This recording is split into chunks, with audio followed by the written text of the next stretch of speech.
Your results will turn those who ignored you into fans.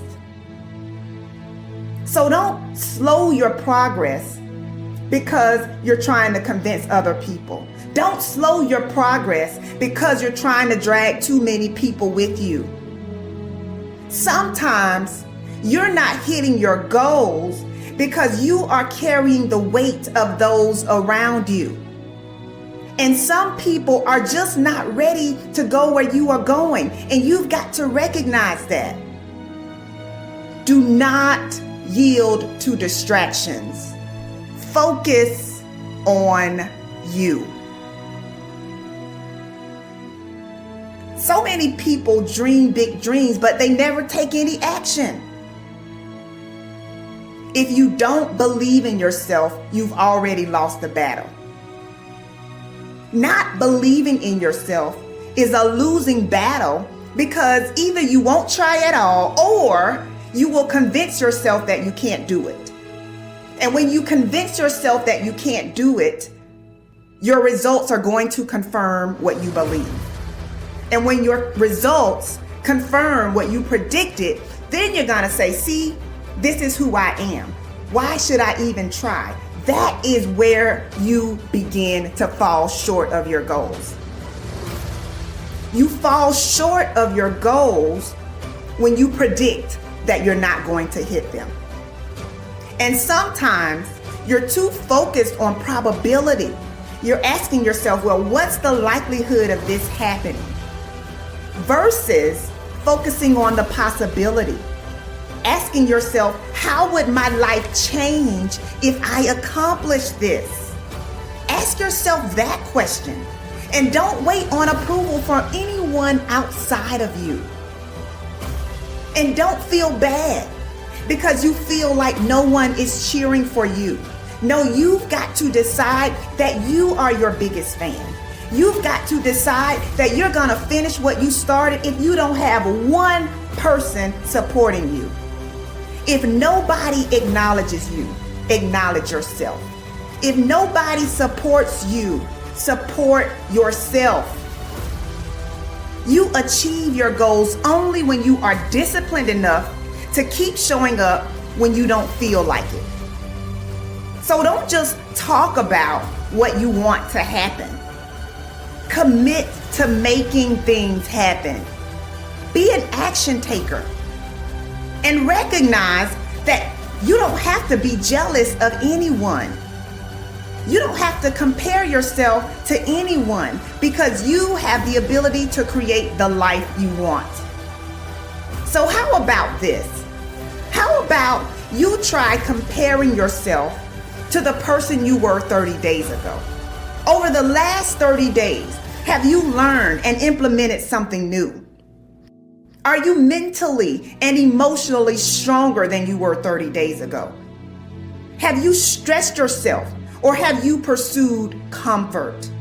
These are the types of questions that you should be asking yourself. Why? Because winning requires focus. Winning requires intention. It's not enough to just do physical strength training. Physical strength training is not enough. You also have to train your mind to handle stressful situations. You also have to increase your capacity to handle rejection and disappointment. Why? Because when you train your mind to be strong, you are less likely to quit when you encounter resistance. So what do you believe about you? How do you talk to you about you? Take a moment to think about what you've been saying to yourself about yourself. The good news is that your mind will believe whatever you tell it. So make sure that you are speaking your desires and not your fears. You get to choose how your mind serves you. You get to choose whether or not you will pursue peace or toss and turn at night because you're not seeing the results that you desire to see. Everyone is given 24 hours per day. Some people are super productive while others are not productive at all. Some people set boundaries while others allow distractions to slow them down. If you only remember one thing that I shared, I want you to remember the importance of valuing every moment that you are gifted. For many years, I didn't realize how valuable my time was. In fact, during my battle with depression, I would use every free moment that I had to myself to cry. It could be while driving my car. It could be during my lunch break. I had literally developed a habit of using my free time as an opportunity to think about just how unfair my life was. But one of the best decisions I've ever made was the decision to put in the work necessary to have a rewarding and joy-filled life. After years of overwhelming sadness, I finally realized that I had been wasting time that I could never get back. So I had to change my mental narrative. Am I problem-free right now? Of course not. But I do understand that worry and unhappiness is a distraction. So if unhappiness will not resolve your problem, doesn't it make sense to at least attempt to enjoy life? You know, it is possible to smile and enjoy your life even when you are going through a difficult situation. We all have valley moments. You just have to decide that you will not remain in the valley. I don't want you fighting meaningless battles. I don't want you trying to carry unmotivated people. I want you to say, you know what? I'm going to do this despite what's going on around me. You've got to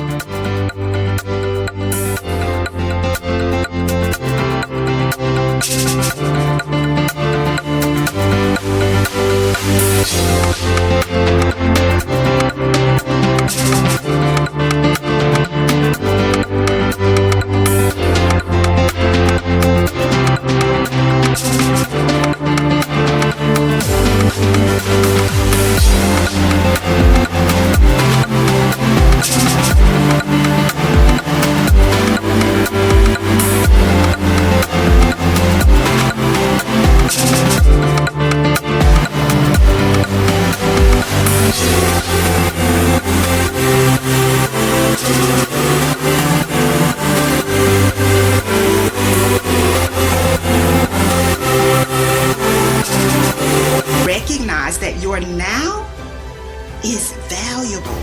You've got to recognize that your now is critical to your success. So I have one last question for you. How will you use the gift of now?